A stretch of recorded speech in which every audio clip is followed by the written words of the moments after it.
Our business is the second-hand market, and we are a mobile application. We have also the web page.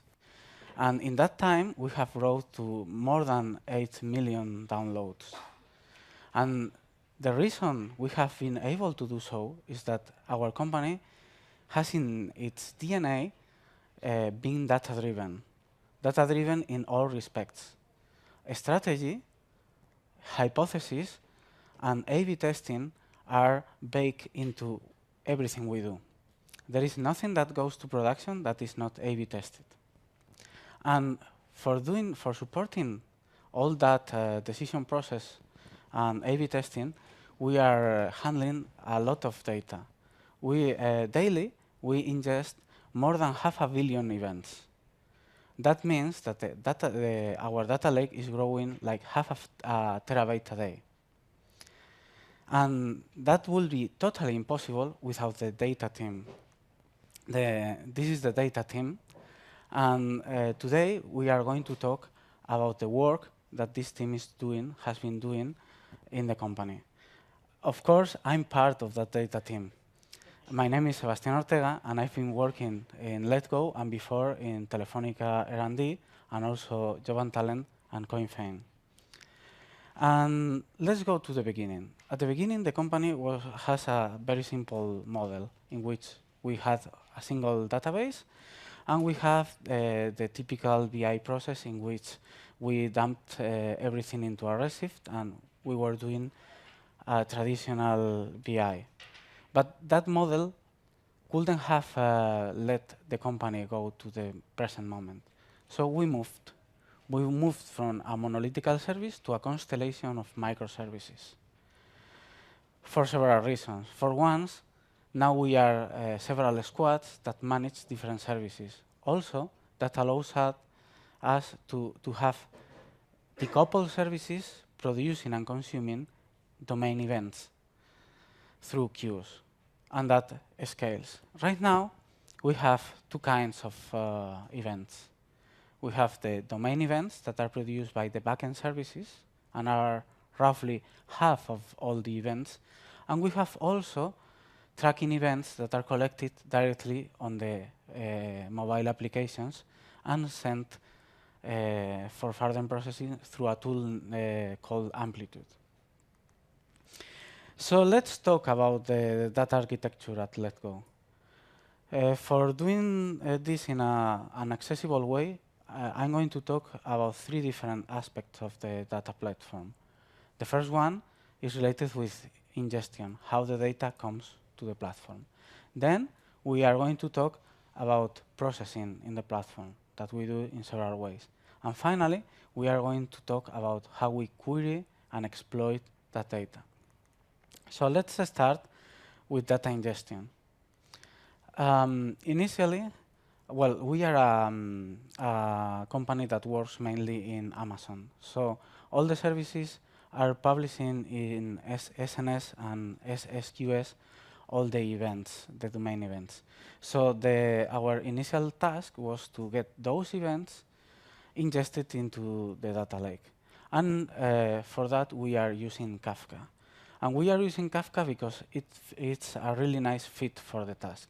We can have a cluster that is in different availability zones, and all the queues can have multiple copies just in case any data center goes down. Also, Kafka is very, very reliable. You can have a lot of problems, and you are going to have failover between the different nodes, and it's going to be amazingly robust. And also, the throughput that is able to manage Kafka is amazing. With a typical setup, you are never going to have the bottleneck in the Kafka. And also, we are storing all these events in a topic per event type, partition for controlling the concurrency. But one of the best points of using Kafka directly versus, for example, the managed alternative that is Kinesis, is that we can use some other pieces of the ecosystem, like Kafka Connect. Kafka Connect is a framework that makes very easy to create connectors to move data into the Kafka cluster and out of the Kafka cluster. And more importantly, if you don't want to reinvent the wheel over and over again, you have a lot of predefined connectors also for entering data and for getting the data out of the cluster. And we have created also our own connectors. But whenever we can, we reuse the publicly available one. There are many connectors. For example, you can even get blocks they are mined in Bitcoin into your cluster. That's something interesting. Well, and after you have all those events coming into your Kafka, you need to store in their final destination the data. So the initial approach was to use Kafka Connect to write directly to S3. We had to create our own connector because of some limitations of the original connector to S3. But it wasn't working properly because of duplicated events. The step from SQS to Kafka has guarantees of at least once. That means that sometimes your events can be duplicated. And that can be very bad for the analysis. So what the solution we put in place was to have an intermediary store, in this case a Kafka cluster, a Cassandra cluster. Cassandra has also the property of being able to handling a very high throughput of writes. And you can create some indices to make all the repeated pieces of information to be overwritten instead of duplicated. And periodically, you can dump that information consolidated into S3. For example, in our case, every hour. Are we done yet? Well, almost. The problem is that, well, there is something else. If you do this, in our case, we use Spark, Apache Spark, to do this step. You have computing capabilities, so you can do extra things, like, for example, having a separate copy of your data in columnar format for having faster query times. But are we done yet? No. Sometimes, especially if you have some events that depends on the client being reliable, or if you have some of the services publishing late domain events, you can get events that come hours or sometimes days later. And that's a problem because you already have run the dump from Cassandra to S3. So you can try to do the dump 1 hour and 4 hours and 1 day later, having several multiple dumps. But that's not efficient, and you don't have a guarantee that it's working because it can get very, very late. So we have a solution for dealing with this. The solution relies on having a connector, a Kafka connector, a custom one, that every time a batch of events to be sent to Cassandra is received, it reports back to a different topic the bucket in which those events are. For us, a bucket is the combination of an event type and the timestamp of the hour of interest. And that maps roughly with the files, the output files in S3. So those events that we call dirty bucket events are sent to the dirty bucket topic. Later on, when you run the hourly dumps to S3, the Spark job can use that information to don't just moving the data of the last hour, but also all the buckets, the latecomer buckets that need to be reprocessed to be updated online. And after this, we are done. Let's talk now about some processing of data in our platform. For doing so, we are going to talk about a couple ways of processing, because we have both batch processes and streaming processes. One example of batch processing is data enrichment. In this case, let's talk about geodata enrichment. In Letgo, we have a lot of events that are geolocated by the position of the user when, for example, he was chatting or he was posting an item.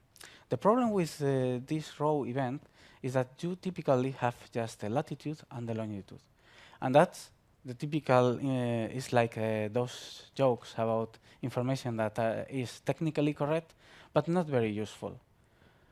Because you cannot join this a table with this event with, for example, your marketing areas, if you are interested in the effectiveness of your marketing, or you cannot join it with some country or city metrics.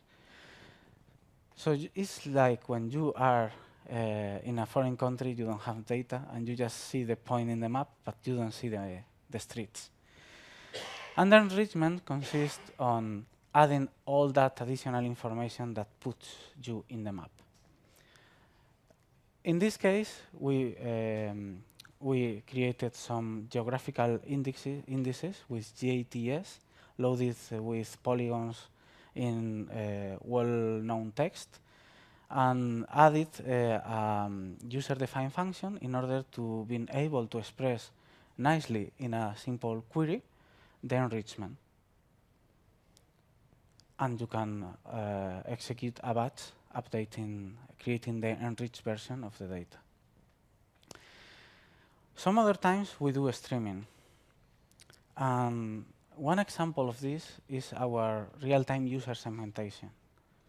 One of the applications of this is we are going to have an ACA application receiving in real time the domain events in order to classify our users, because we want to personalize the experience.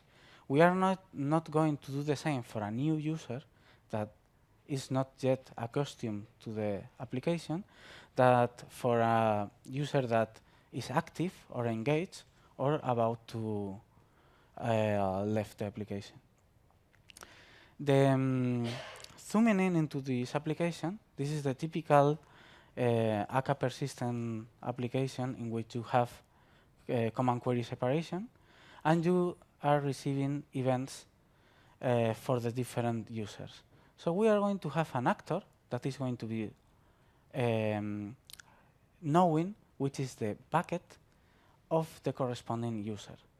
Those actors doesn't need to be active at any moment. For example, right now we are going to receive a new event that is intended for user 1.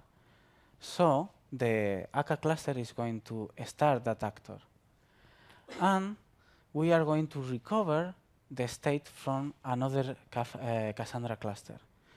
In this cluster, we are going to have previous messages and also snapshots. Snapshots are intended for not needing to reprocess all the previous messages. You don't need to do that, except in the case you want to change the logic for assigning buckets to the users. So the first thing that the actor is going to do is to persist the new message to be transactional. So once that message is stored in Cassandra, it's going to be executed a sort of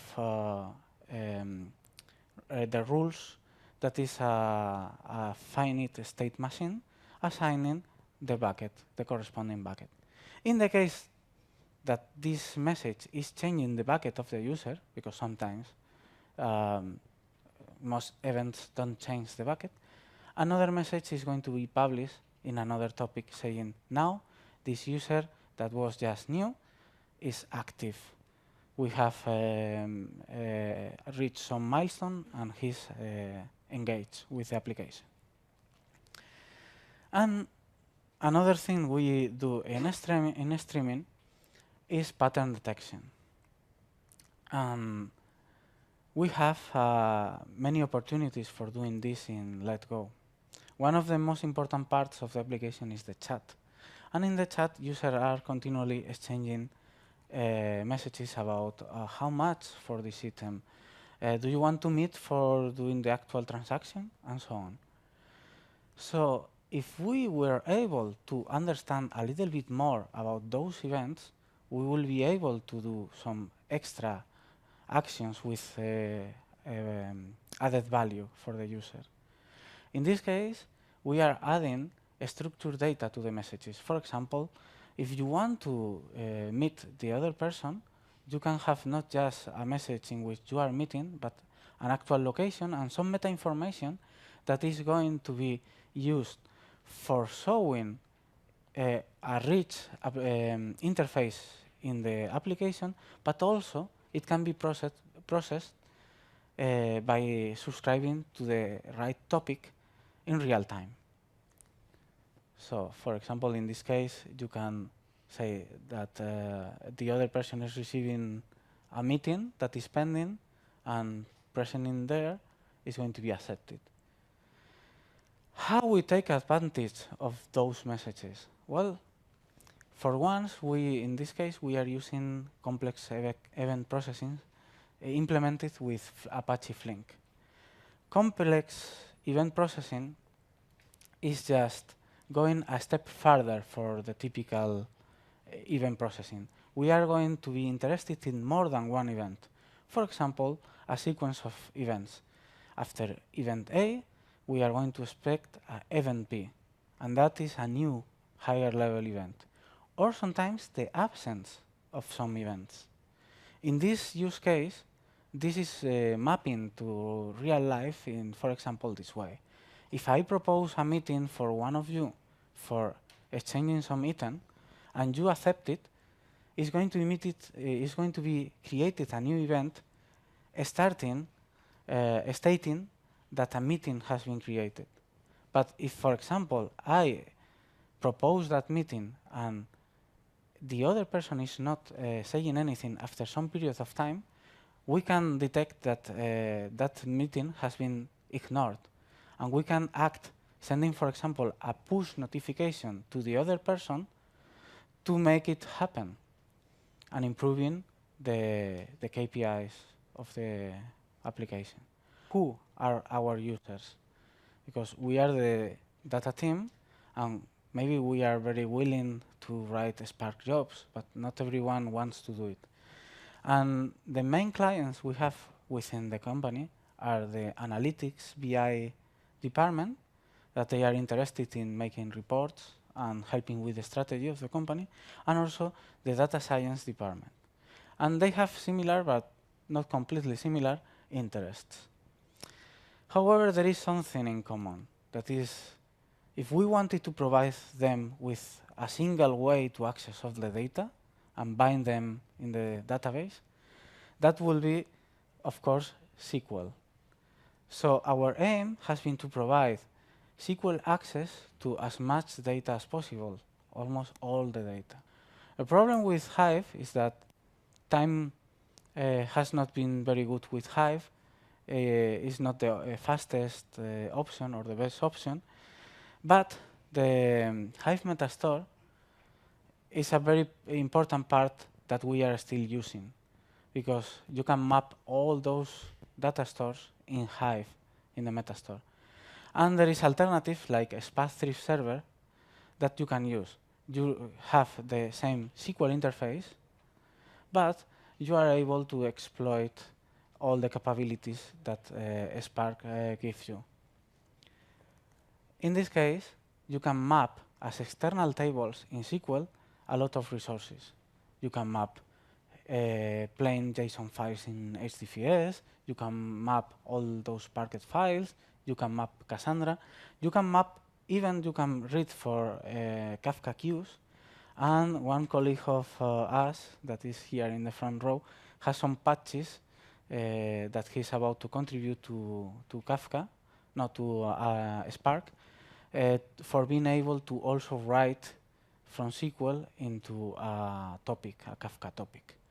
So this allows you to serve our clients. And in our case, we are providing access to directly SQL, superset also for reports, Vime and Tableau to the analytics and BI team. And we are providing exploration tools in form of Jupyter notebooks and Zeppelin notebooks to the data scientists. They are also sometimes needing some custom Spark works, and we collaborate with them for that. But for the most part, they are autonomous. They can explore the data, even crossing stuff from different sources, just with SQL. And that's very important because it makes them very autonomous, and they don't need to be asking us for help for every task. With SQL, you are not able to say, oh, I have an ATL, or I have some model that is training every day. You need something to orchestrate that. And we are using Airflow. Airflow is very accessible because it is written in Python, and you can define workflows of tasks in Python. It is not intended for execute directly the computation within the cluster of the machine in which you have Airflow, but to send the computation to, for example, a Hadoop cluster or any other place. The point is that you can create using Python those tasks, and this is a real example in which you are using a Hive operator, so you have all the power of the SQL that is all the resources that are exposed in SQL through a Spark 3 server, and you just include your SQL. And the value that is adding this product is that you can say, well, initially you are going to make sure this table is created, then you are going to execute in parallel these 3 queries, then you are going to execute this one that is creating the final model. So it's coordinating all of that. And then you can check how is your batch going, you can reschedule or clear some tasks, you can check what happened in the last run, you can skip a task, and you can do backfills. For example, you create a new ETL today, and you want to execute retroactively for the last 2 years and a half, and you can do that. And with that setup, something very important can happen, that is very fast collaboration for creating innovative features. And I'm going to explain with a couple of examples how that has allowed us to go very fast collaborating with the data science team. And one of the next week. In a 10x week, we want to have a feature A/B tested as fast as possible in 1 week. So we first make some brainstorming about what kind of product change will produce the biggest impact in the metrics we want to optimize. Then we prioritize and we choose some task. Was that the navigation that the user were doing in the app was predicting of future interest. Later on, when the test was activated, we got very good news. The rate of conversations on items from the feed increased by 30%. And it was a complete success. And we are still changing things that, improving things that we made in that during that week. Because, for example, we still have batches every 3 hours, and that could be improved with streaming. We could improve a lot of things. But the point is, you are going to get very fast to the point in which you are improving something, or you just discard the project. Another interesting 10x week we had was about deep learning and image recognition. And the task was to create a model able to recognize items and just suggest you in which category you should post it or not post it. For example, there was a category for human being, and you should not post human beings. And the approximate price and how much time you need to sell the item. And the most important thing about this project is not training a deep network for image recognition. Is to get a data set that is good enough for doing so and tuning that. And that was possible because we had content from our users, and also all the domain events that get us statistics on which images were of good quality, because there is a lot of images that were not in the right category, or they were crap, or they weren't attractive, and so on. But combining the images with those statistics, it was possible to create a dataset and big enough and of enough quality to create this model. And as Newton said, sometimes if you go further, it's because you are on the shoulders of giants. And in the case of our data scientists, it's because you are able to query a lot of information of interest. And this was another